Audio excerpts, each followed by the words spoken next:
everyone, welcome back to my channel. If you're new here, my name is Ashley and I run two Etsy-based embroidery shops. So here on my channel, I talk all about applique, embroidery, Etsy, and how to run your own small business from home.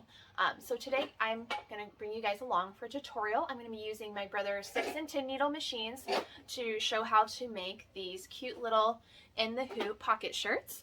This is one I've made probably a month or so ago, and I put a poll up and you guys said you wanted to see how I made these, and specifically how to do it and then how to line it up on your shirt. So I'm going to show you guys how I did this. This is an adult unisex medium shirt, and its placement's right about where I would want it. It could be maybe a little bit higher, but I'm pretty close. So I'm going to show you guys how I do these. A lot of times for left chest stuff I do use mighty hoops, but the size of the design, I'm actually going to use my 6x6 Durkee hoops. Just work with whatever you have, and just use something to line it up on the chest. That's my first recommendation. So I'm going to go ahead and get the designs transferred to my machines. I'm going to be doing either a pumpkin or a football one for you guys today, again on adult unisex shirts. Another good use for these little pocket designs, they are functional by the way, would be to put them on the bottom of girls' dresses. I've seen several people do that. Super cute. I don't have a dress to put it on today, so I'm going to go ahead and just put them on left chest, and I'll show you guys step by step how I do that. So for this tutorial, I'm going to be using a very similar shirt, just a plain unisex sport gray Gildan shirt, heavy cotton, or wait, ultra cotton is the ones I prefer. And I'm going to be doing the football in like a football vinyl, so it looks kind of realistic. And then I'm going to be using, this is black with some metallic gold dots. I think it's from Joann's a couple years ago. I don't know. It's a quarter yard that I've never touched.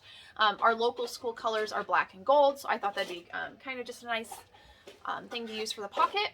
And then, like I said, I have some vinyl, like embroidery vinyl that is football textured, so I'm going to use that for the actual football. One of the nice thing about these pockets is if you had the desire to put something on the pocket, you could either embroider through it and close it so it's not a functional pocket, or you could pre-embroider on the material that you're going to use for the pocket before you apply it to the in the hoop pocket design. So I'll demonstrate when you could do that, or mention it. I'm not going to actually do that on this design because I want it to be nice and plain and blank, but you could definitely do that. So it's just an option. All right, so I have my shirt here. I'm going to be using this adult unisex medium, and I like to use this embroiderer's helper. I bought mine off Allstitch, but you can find this on Amazon or other places that sell embroidery supplies. So I'll try to link that below if it's not already. And what you do is you line it up on the neckline of the shirt. You could also flip it over and use it for the other side. They do have these available for plus size as well. These are just small through XL. Again, these work good for unisex items, not necessarily women's. So what I do is I lay that down on the center line, and then where it says medium, that's going to be the center of my design. I use these little dot stickers again from Allstitch. If you use a disappearing fabric ink, I don't like that because I'm always worried it's going to not disappear. But I like using these just little dot stickers. And what I do is I just take my scissors, just if I want to be super exact, right there. Put my dot sticker. Now that's going to be where I'm going to line up my center of my hoop. Now, if I'm using the Mighty Hoops board, I would do this a little differently. I would use the board and put the stabilizer on it and just hoop it that way. Since I'm using a Durkee hoop, this is the 6x6 Durkee hoop, I'm going to hoop traditionally. So what I like to do is actually flip the shirt inside out and apply my poly mesh and a oversized piece of tearaway on the inside of my shirt before I hoop with some adhesive spray. These I buy at Allstitch. This is Gunold KK100. I buy it directly from Gunold wholesale. One thing that I found helpful when doing it this way is to use a little sewing pin. So I use just a traditional sewing pin for two reasons. First, I'm going to put it right over my dot, and I'm going to make sure it's pretty level because I'm going to use that to help me make sure my hoop is level or not crooked. I don't know. But I flip my shirt inside out, and now I can see where I need to apply my stabilizer. That's the other reason I do that. So I'm going to use a 6x6 piece of poly mesh with just a light spritz of adhesive spray. That way I can kind of get the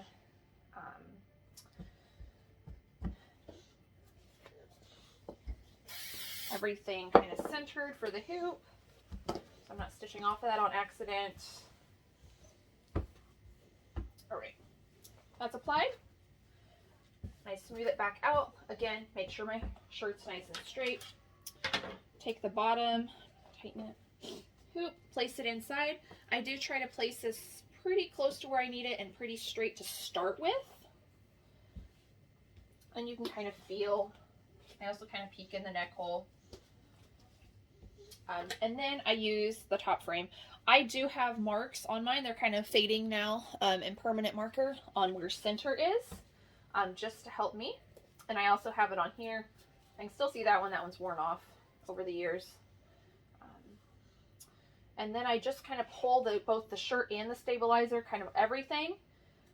And so till I can feel the bottom ring is lined up.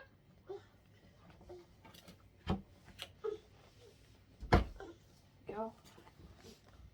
And then I'm just going to make sure it's nice and tight.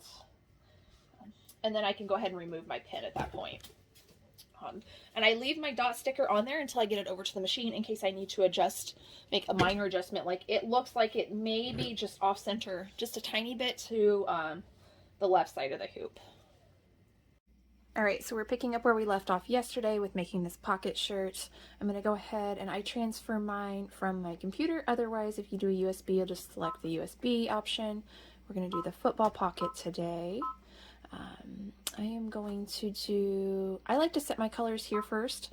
So if you missed that, it's the first screen, the little spool with the thread palette next to it. This is where I like to set my colors and my stops. It's going to be white. That's also going to stitch white.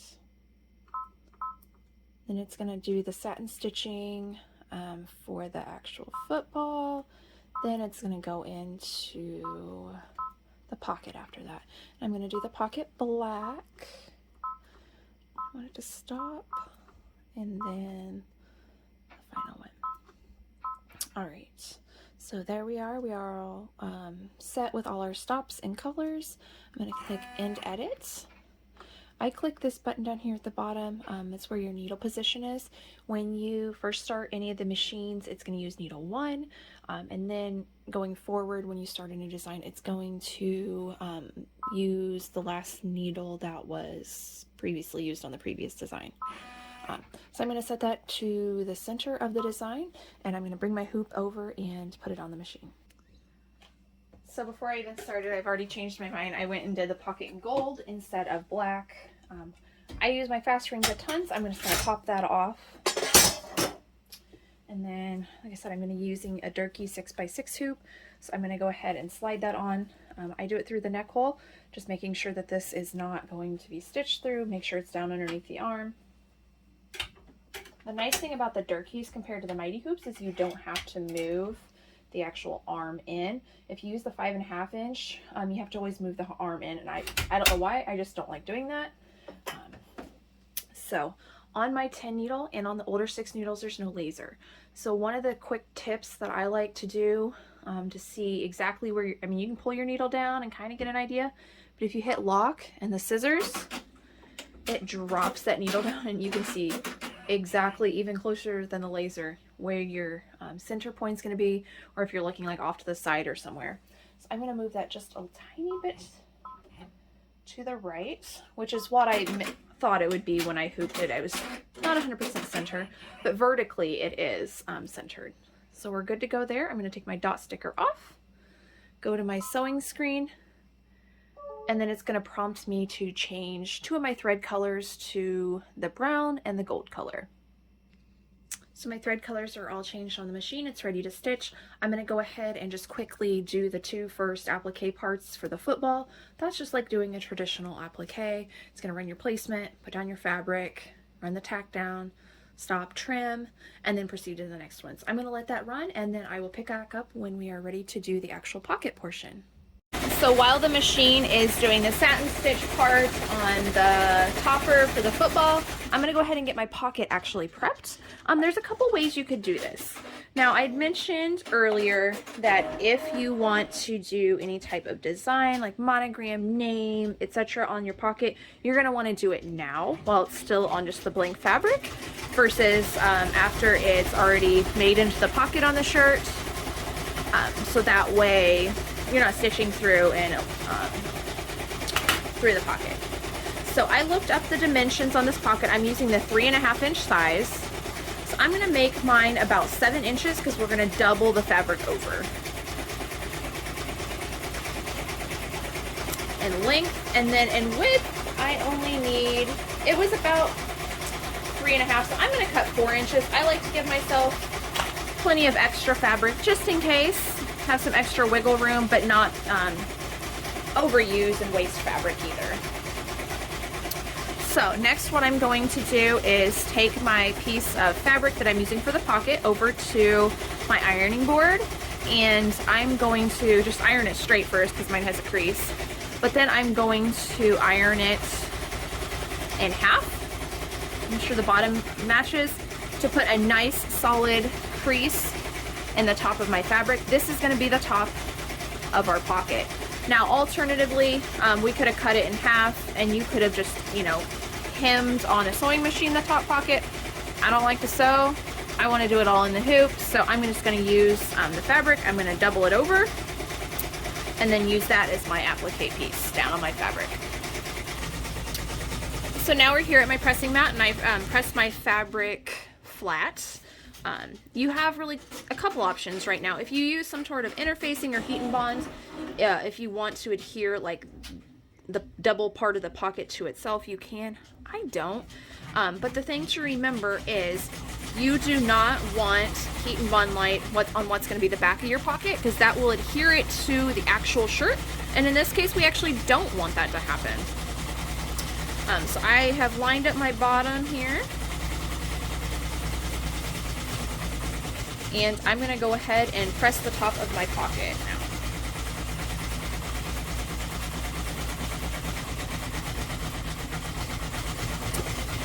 So we could definitely do heat and bond or interfacing in this part of it, but once we have our actual fabric doubled over and pressed, we do not want to put something on whatever's going to be the back. You're going to have two pretty sides, but you do not want heat and bond light on this. So our top part of our applique is done, and I went ahead and did the tack downs, or I'm sorry, the placement stitch. Always mix those up even though I know what the difference is. The placement stitch has already been run for the pocket here. You might be able to see it there. All right, that's a little bit better. You should be able to see it. So now I'm going to take my piece of fabric, the open side down, the top part, that's going to be the top of our pocket, up, and I am going to go ahead and place this into the hoop.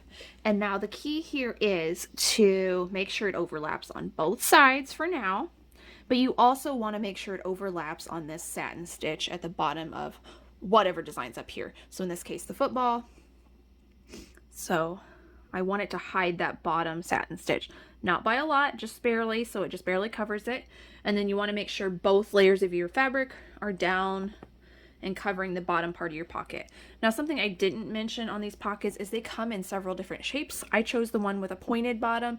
They have a rounded one, like and other little different shapes too. A perfectly square one.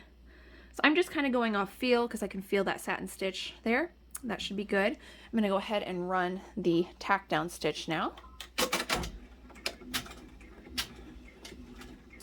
I am going to keep my fingers here close to it just as it starts to make sure the fabric stays in place.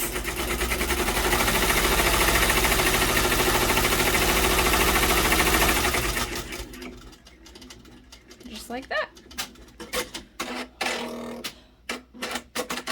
So now it's time to trim the fabric. We're just like a typical applique, we're just going to trim along this outside edge all the way around with our applique scissors.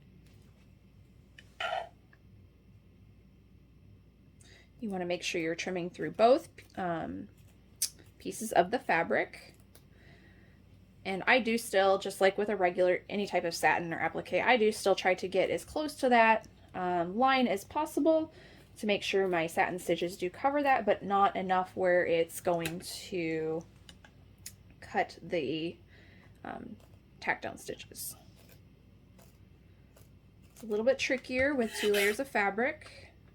I'm used to cutting by feel more than anything. I'm going to fix the top of this pocket. All right, there we go. I'm going to go ahead and put it back on the machine, and now we are ready to do, it's going to do a satin stitch along the outside of this pocket, and then we'll be ready to go, and we'll have our nice fully functional pocket.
And so there you have it. We have our nice little pocket t-shirt all finished. Again, this was the 3.5 size, and I'm doing this on an adult unisex medium. You could definitely use these a smaller size either on a kid's shirt, little boy's t-shirt, or I saw these used as little pockets on the bottom of like A or B or Bling's Boutique dresses, just on one side or both sides. That'd be super cute. Before you place the fabric on here, you could have done a monogram or some text. That would have been super cute as well. I wanted to make sure this was plain for my sample picture, but it could definitely be dressed up, or you could stitch right through it when it's done and just make it a non-functional pocket. That's totally up to you as well. So thanks so much for joining me today while I did this simple tutorial on how to do a faux, or not faux, but in the hoop pocket t-shirt. These are quick and easy stitch outs. Again, you could personalize the pocket on here either before or after if you want it non-functional. But Creative Appliques has several of these different topper options. Again, this is a football. It's coming soon while I'm recording this, as well as a pumpkin one. And they already have some back to school ones out, like the one I did about a month ago. So if you like these, go check them out. And be sure to join her Facebook group as well. I'll leave my referral link down below. That helps me so much, and it just puts money back towards my obsession on buying more embroidery designs. So thanks so much for joining me, guys. I'll see you next time.